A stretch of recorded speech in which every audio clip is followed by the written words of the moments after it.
प्रभु यीशु ख्रीस्त में मेरे प्यारे भाइयों और बहनों, आज फिर एक नियमित समय इस आशीषित घड़ी में हम सब पिता परमेश्वर के वचन को सुनने के लिए उसके सम्मुख उपस्थित हुए हैं। हो सकता है हमसे कुछ लोग पूछे कि हर दिन की प्रार्थना सभा में भाग लेकर तुम्हें आखिर क्या मिला है। हमारा जवाब होगा, हमने ठहरना सीखा है। हमारे जीवन में एक ठहराव आया है, क्योंकि इस भाग दौड़ भरे जीवन में हम एक अंधे दौड़ में चल रहे थे। हमें कुछ नहीं पता कि हमारा गंतव्य कहाँ है, कहाँ की ओर हम अग्रसर हैं। लेकिन जब हम परमेश्वर के वचन के साथ एक दिन की शुरुआत करते हैं तो हमें अपने जीवन का रहस्य मालूम होता है। उसी की कड़ी में आज का वचन जो हम अध्ययन करेंगे, संत पौलुस बड़ी खूबसूरती से हमें समझा रहे हैं कि किस प्रकार हमारे जीवन का केंद्र बिंदु ऊपर की वस्तुओं में होना चाहिए, किस प्रकार हमें ऊपर की वस्तुओं के खोजी बनकर हर दिन गुजारना चाहिए। तो आइए आज के सामर्थ्यशाली वचन का हम अध्ययन करें, जो कि लिया गया है कुलुसियों की पुस्तक से, अध्याय 3 पद संख्या 1, और वह इस प्रकार है। जब तुम मसीह के साथ जिलाए गए हो तो ऊपर की वस्तुओं की खोज में रहो, जहां मसीह है और परमेश्वर के दाहिने हाथ बैठा है।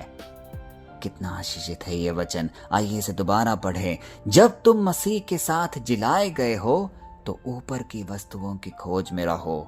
संत पौलुस हमें यहाँ क्या समझा रहे हैं? सबसे पहले वह हमें हमारे जीवन की एक सच्चाई बता रहे हैं कि तुम मसीह के साथ जिलाए गए हो, और क्योंकि तुम मसीह के साथ जिलाए गए हो तो ऊपर की वस्तुओं की खोज में रहो। आखिर उन्हें ऐसा क्यों कहना पड़ रहा है? क्योंकि वह जिस परिस्थिति में ये पत्र लिख रहे थे, उन्हें बंदी बनाया गया था।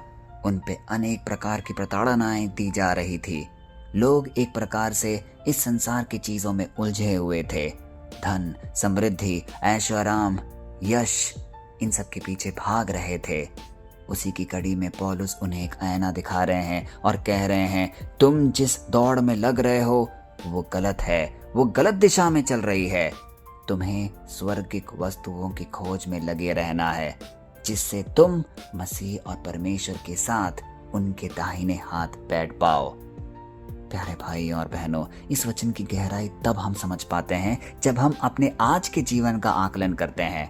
हम भी तो कुछ ऐसा ही कर रहे हैं। सुबह उठते हैं, फिर एक भाग दौड़, तैयार होकर ऑफिस जाना है, ऑफिस में डेडलाइन मीट करना है, और फिर वापस घर, और फिर वही क्रिया बार बार दोहराते हैं।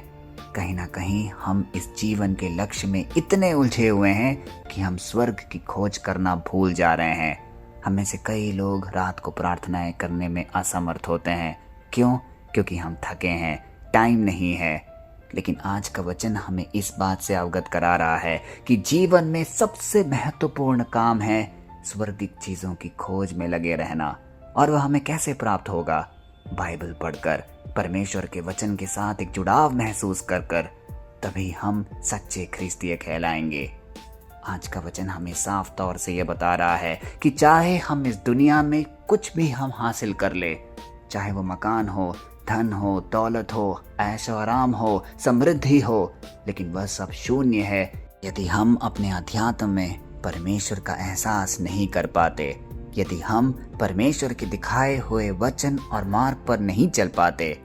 इसीलिए आज एक सुनहरा दिन है जब यह वचन हमारे सामने रखा गया है। तो एक दृढ़ संकल्प लें कि इस वचन के मुताबिक हर वह चीज जो हमें परमेश्वर से अलग करती है, जो प्रार्थना से हमें दूर करती है, उसको आज ही हम त्याग दें और सिर्फ अपना पूरा ध्यान परमेश्वर पर केंद्रित करें। पवित्र बाइबल पढ़ें, उन पर अध्ययन करें, और हो सके तो इस प्रार्थना सभा में हर दिन भाग लें, क्योंकि इस सभा में आपको जीवंत वचन परोसा जाता है जो पूरे दिन आपकी सुरक्षा करता है, आपको बल प्रदान करता है। तो आइए इस आशय के साथ कुछ पल अपनी आंखें बंद करें, इस पावन पल को महसूस करिए, क्योंकि परमेश्वर हमें देख रहा है। जिस प्रकार हम हर दिन परमेश्वर की उपस्थिति में दंडवत मौजूद हैं, वह हमें जरूर अनेक आशीषों से नवाजेगा। बस एक सही समय का हमें इंतजार करना है। आइए ये शक्तिशाली प्रार्थना बोलें। हे प्यारे स्वर्गीय पिता, आज हम तेरे चरणों में वापस एक कृतज्ञपूर्ण हृदय लेकर समर्पित होते हैं। हे प्रभु, हम इंसान बहुत कमज़ोर हैं। तू हमें देख रहा है, हमारी कमज़ोरियों को परख रहा है। हमारा ध्यान हर वक्त इस नश्वर दुनिया की चिंताओं, डर और भाग दौड़ में ही उलझा रहता है। हम ज़मीन की धूल में खो जाते हैं और फिर वापस खड़े होने की कोशिश करते हैं। आज हमें माफ़ कर दे हे पिता, हमारी नज़रों को इस दुनिया से हटाकर उस ऊंचे सिंहासन की ओर लगा दे जहां मसीह बैठा है। हमारे दिलों को एक नया सुकून और आसमान की वह शांति दे जो इस दुनिया की हर समझ से परे है। हम तुझ पर पूर्ण भरोसा रखते हैं। आज हमें और हमारे परिवार को इस प्रकार आशीषित कर जिससे कि हम सिर्फ और सिर्फ तेरे स्वर्गीय चीज़ों की खोज में रहे। यीशु मसीह के सामर्थी और पवित्र नाम पे ये सारे निवेदन हम मांगते हैं, आमीन। प्यारे भाई और बहनों, आप इस दुनिया की परेशानियों के गुलाम बिल्कुल नहीं है। इसलिए आपका घर, आपकी असली उम्मीद और आपकी हिफाजत उस जगह पर है जहां आपका उद्धारकर्ता बैठा है। अपने सिर को उठाइए, एक लंबी और गहरी सांस लीजिए और आसमान की तरफ देखकर उस अनंत शांति के साथ आगे बढ़िए जो मसीह यीशु ने आप सबके लिए मुफ्त में तैयार की है। परमेश्वर की असीम दया, उसकी कृपा और उसका सामर्थ्य आपके हर एक चीज़ों पर बनी रहे। जय मसीह की।